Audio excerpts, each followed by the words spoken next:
Sini wa baba.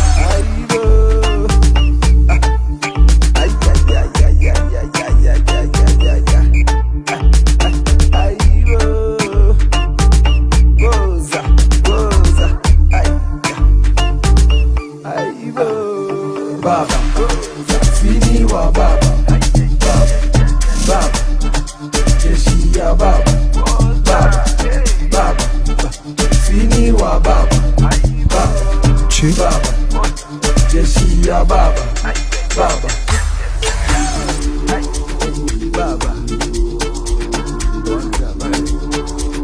baba, jeshi ya baba, baba, sini wa baba, baba, jeshi ya baba, baba, sini wa baba, baba, jeshi ya baba, baba, sini wa baba, baba, jeshi ya baba.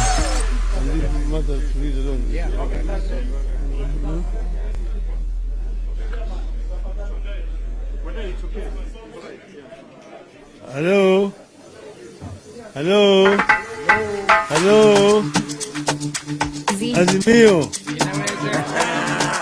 Azimio? Azimio? Asante sana. Members of the media, we have a statement as Azimio following a very long day that we have endured today. And this statement is going to be read.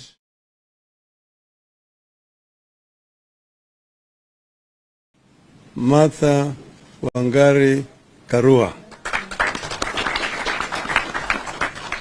We don't go down. We can go down. We can go, we'll leave you. If you...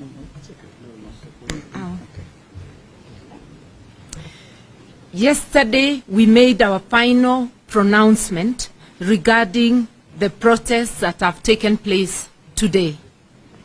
We said the protests would be peaceful and in strict compliance with our Constitution. We take this early opportunity to say a big thank you to the brave and patriotic Kenyans who braved the chilly weather and the brutality of the police to exercise their constitutionally protected right to assemble, to demonstrate, to picket, and present petitions to public authorities.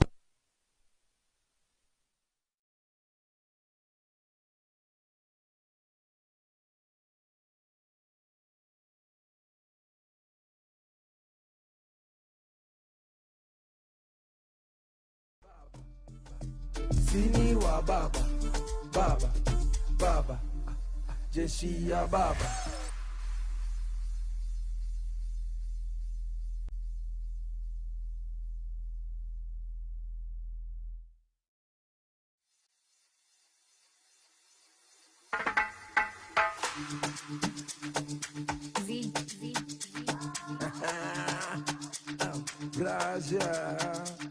Baba, ay,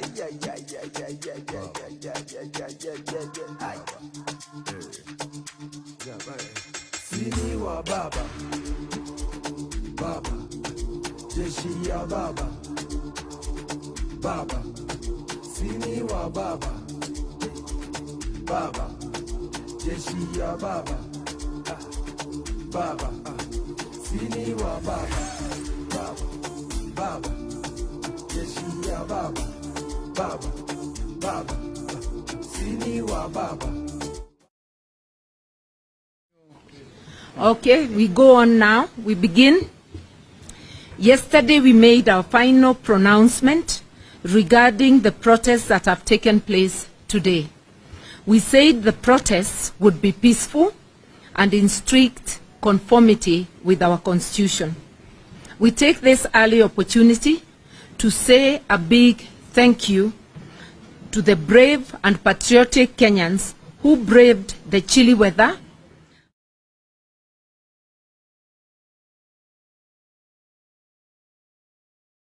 to assemble, demonstrate, picket, and to present petitions to public authorities. We encourage those who showed up and those who are yet to make up their minds that this is a fight for timeless values of freedom, justice, and democracy, dignity and accountability. We had hoped that given the constitutional protection that our protests enjoy, the illegitimate Kenya Kwanza regime would let Kenyans express their opinion and fight for the country they love so much. That was never to be. Instead, at the break of dawn, police got stationed in all parts of Nairobi metropolis and the city center to prevent us from proceeding with our peaceful protests as we had planned. And it was not only the police who were unleashed. As we had earlier warned, hooligans hired by the Kenya Kwanza illegitimate regime were unleashed to cause mayhem and destroy property and blame it on our peaceful protests. These hooligans, who we are aware were acting under the command of one Rigathi Gachagua and Moses Kuria, were identified and recruited at a meeting in Thika a few days ago. They were then ferried to Nairobi last night.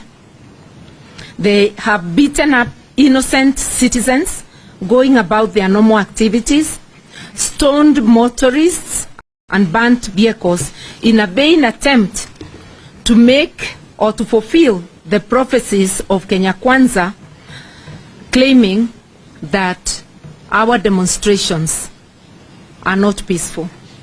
Unfortunately, because of the mayhem, we were not able to present the critical petitions to the 4 offices as planned. As we said yesterday, we intended to present petitions to the IEBC showing that the results it announced last August were doctored and demand an audit of the servers. We also intended to petition against the sacking of the 4 commissioners. The sacking presents a dangerous precedent in which all future elections, all commissioners will be expected to agree with the chairperson, effectively making elections a one-person show. Actually, it's criminalizing dissent by a commissioner within a commission or even one person within a board. We also intended to petition office of the president, and I'm saying this very deliberately, the office of the president, with evidence that the cost of food, fuel, electricity, and fees remain unacceptably high. Further, we wanted to petition that office to desist from destroying political parties. And I've emphasized, because we are saying there is an illegitimate regime, we separate the office from persons.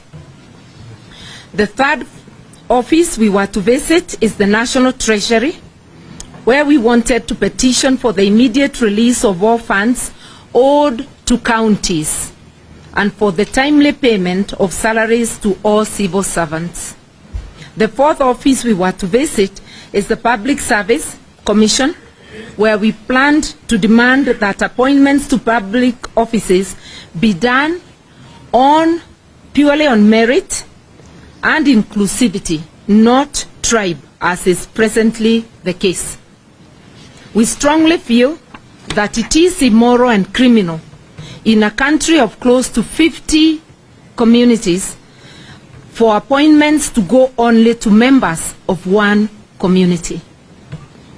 Unfortunately, our members of parliament who were on their way to the office of the president to begin the presentation of the petitions were not allowed to access this public office, for which we pay with our taxes. Despite being peaceful and unarmed, they were met with tear gas and gunshots and other forms of brutality. we know why we could not be allowed to present a petition to OP on cost of food. There has been an attempt by the illegitimate Kenya Kwanza regime to mislead the people of Kenya that the cost of unga has come down.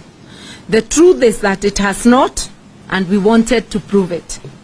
We also wish to let Kenyans know that the new unga brands that they are retailing at slightly lower prices than the older familiar brands are GMO maize. A number of millers have declined to mill that maize and sell it to Kenyans as a matter of principle. It is incumbent on the Kenya Kwanza regime, shall I add the legitimate regime, to be honest with Kenyans, tell them the truth, and let them have a choice. Kenyans must not be made to consume GMO products without being told and offered a choice. We said it yesterday, and we will say it again today. William Ruto and his illegitimate regime are making serious attempts to suspend our hard-won constitution, which we shall not allow. End of the statement.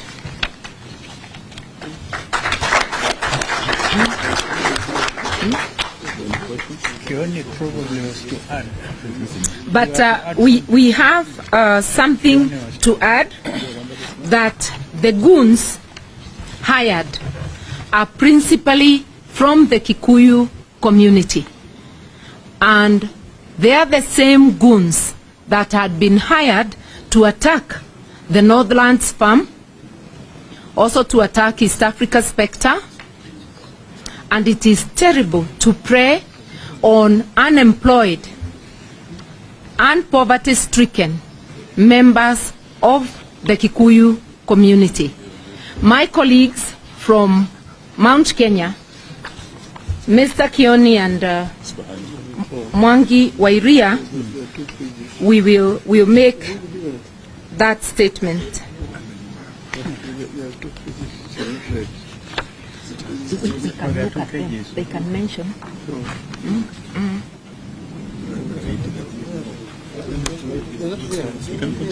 We shall not finish. This one. Okay, I am told there is a page that was missing.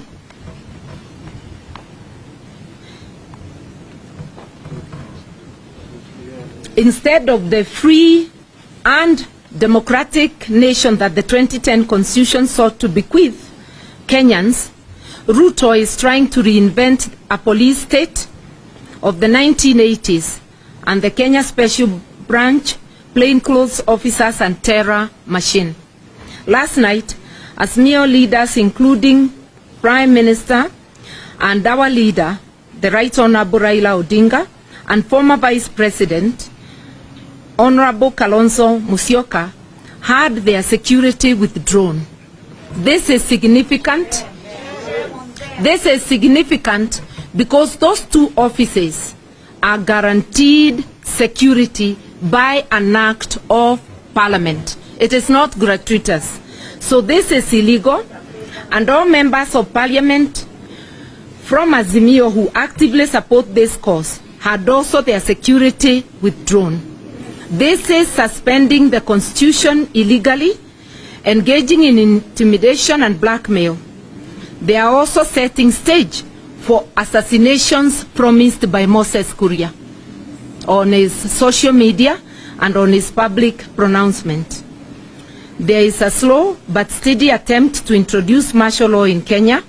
We know that Mr. Ruto, who Mr. Ruto is learning from, we will not allow it. We will resist. As a country, as a people, we have come too far to look back. By dawn, the Central Park, where our members were meant to assemble, had been taken over by hundreds of plain-clothed police, uniformed officers, marked and unmarked vehicles, and goons posing as police. This too was a product of the meeting in Thika It was a pursuit of the prediction by Moses Kuria that in the course of this protest, Ali Harvey Oswald would emerge and assassinate Azimio leader, as was done with President J.F. Kennedy. It was also in line with the grim predictions of Gachagua about our peaceful and legitimate protests. We have taken note of a very unfortunate trend in the use of hired gun against Azimio allies. It's youths from central Kenya who are being used to fight other Kenyan communities. It is youths from central Kenya who are used to invade Northland Farm, beginning of this protest, at the beginning of our protests, and these are the ones who were used to invade Jubilee headquarters recently. They are the ones being told to attack homes of their leaders, and they are the ones who have been used today to attack people and property in different parts of Nairobi. Central Kenya youths are being antagonized with other communities before being eventually isolated and dumped. Despite these developments, we are energized that Kenyans are determined to claim their country. We are marching on. Tomorrow we take a break, strategize and recharge.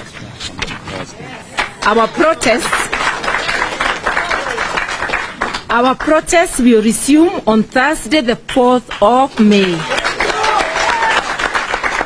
Same meeting, same offices, same petition, same people. And as I had indicated, my colleagues from Central Kenya may wish to comment on the misuse and abuse of youth from Central Kenya. Thank you very much. I'm standing here a bit disturbed because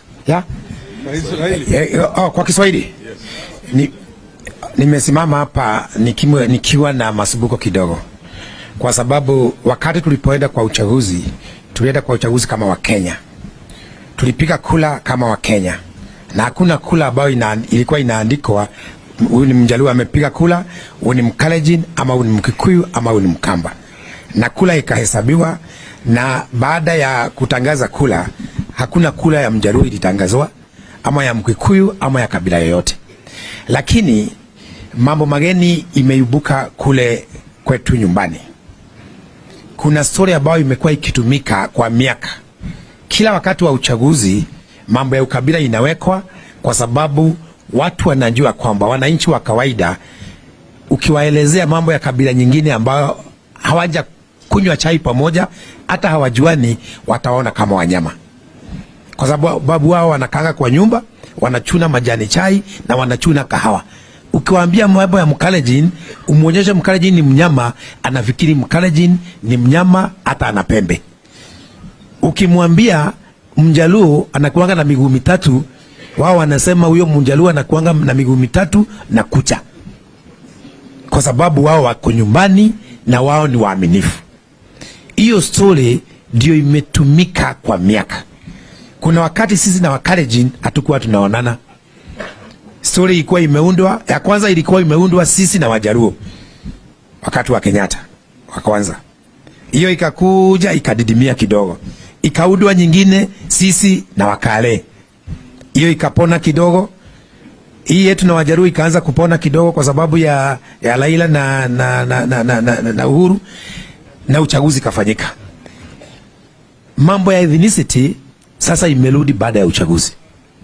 Huko nyumbani ukijulikana wewe unaunga Raila mkono, you are being profiled.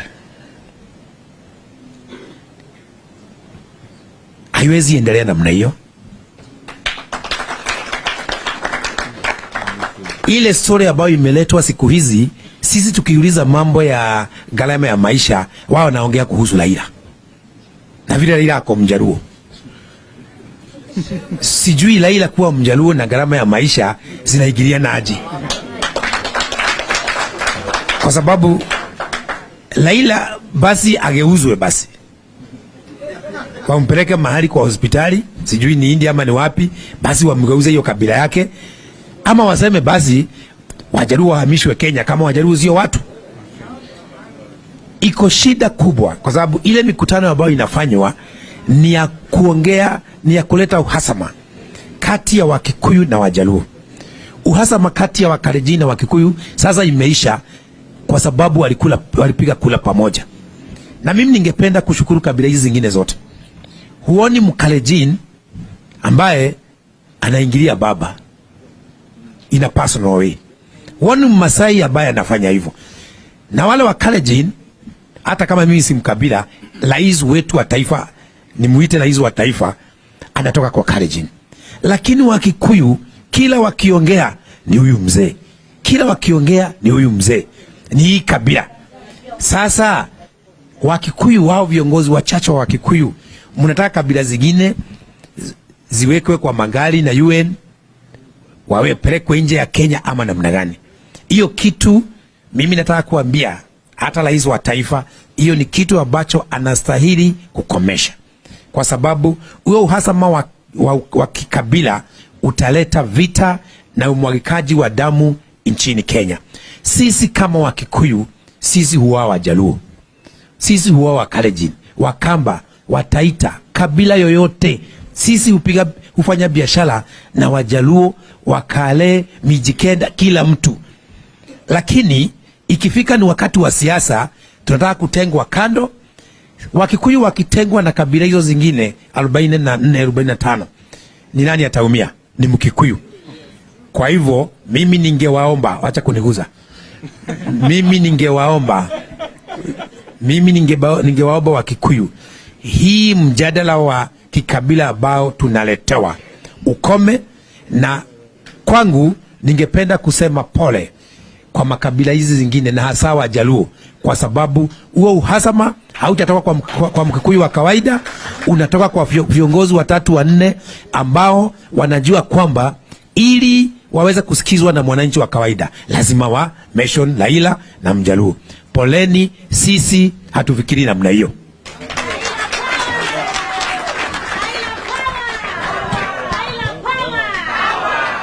Tarehe 26 mwezi wa 3, viongozi walikutana kwa Moses Kuria. Kati ya wao viongozi ilikuwako Ichung'wa, ilikuwako Didi Nyoro, na sasa wamepata mpango ya kando ya Kanini Kega na Sabina. Kiongozi wa hii squad ni Rigathi Gachagua. Wakapanga kufamia chamba ya Northlands, wakapanga kufamia industrial complex ya Spectre industrial area, na wakafamia. Walikuwa wamesanya vijana wa Kikuyu kwa nyumba ya Moses Kuria. Alafu baada ya hiyo wakakuja wakafamia wale, na mimi nilikuwa pale Jubilee headquarter. Yule kijana pia ilikuwako Theuri, ule alikuwa mbunge juzi wa kule Ebakazi. Wale the same faces, wale walikuwa Northlands, ndio walikuja Jubilee headquarter, na ndio walienda Spectre Industrial Center kule industrial area. Tarehe 30 mwezi wa 4 wamekuwa mkutano kule Thika wakicherekea muibaji mmoja ambaye anaitwa Kigodha. Kule kulikuwa pia Moses Kuria, Ichung'wa, Didi walikuwa pale, Rigathi walikuwa pale, na ndio waliongea na wakasema ya kwamba wamekubali kutumia muda wao ambao uliombaki wakiwa kotini kukesi kama mmoja wa viongozi wa Azimio ameuawa. Yaani wanasema auawe, wao watakuwa kotini miaka yao yote wakitetea hilo jambo. Hii mkutano pia ilifanywa kule Kikuyuni na vijana ambao walikuwa wanaongeleshwa ni wa Kikuyu. Jana usiku tumemwona kijana ambaye anaitwa Makidong. Wanamjua wale wakina Rado, wanamjua hapa. Jana walikuwako na mwingine alikuwako wakienda pamoja na Arosho. Wakisema watakuwa na vijana zaidi ya vijana 1000 kuwaweka town. Wale vijana ambao waliwaweka pamoja vijana wa Kikuyu. Leo kumetokea ghasia ambazo zimetokea, sisi wana Azimio hatukwenda kule. Huo halibu umetokea ni wale vijana ambao walisanywa jana usiku. Nataka kusema hivi kwa sababu tumekuwa kwa hii safari kwa muda. Ligathi, Moses Kuria, Ichung'wah, Didi na the side chicks akina Sabina na Kanini.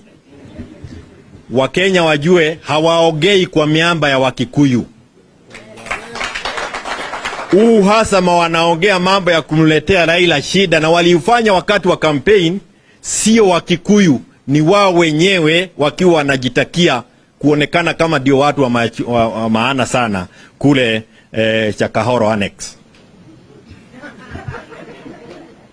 Nataka kurudia tena.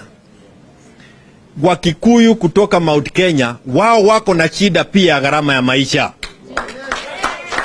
Watoto wao hawaendi shule kwa sababu hawana uwezo wa kulipa school fees. Gharama ya stima iko juu.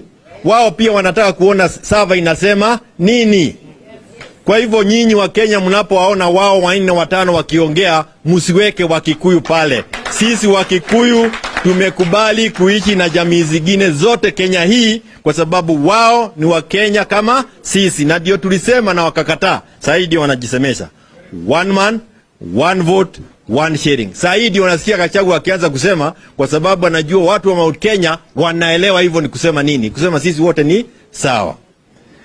Tunampenda, viongozi wote wako hapa na hatujali kusema huyu ni Mjaruo, huyu ni Mkalenjin, huyu ni nini. Hatujali hayo. Na mwisho, ujiga gani? Kwani hamuoni nyinyi watu 6 Wakikuyu 6 Wakalenjin wenye wako kwa serikali wamewaondokea, nyinyi ndio mnatumiwa kama pubafu kuharibu Kenya mzima. Kenya mzima, mdomo yenu ndio inaharibu Kenya mzima, inaleta utata kwa Wakenya. Hamuongei kwa miamba ya Wakikuyu, mjue kuanzia leo. Na kama hamkubali, tukutane stadium Nyeri tuone nani ataongea. Oh, wow. No, unless you really want to hear it in English. But all we are saying, these 5 or 7, 6 individuals do not represent the views of the Kikuyu community. These are 5 individuals whose leadership credentials are in doubt and who want to paint the Kikuyu community in bad light. And we want to say to the whole republic and to the international community that these fellows do not represent the views of the community of Kikuyu. Asanteni sana.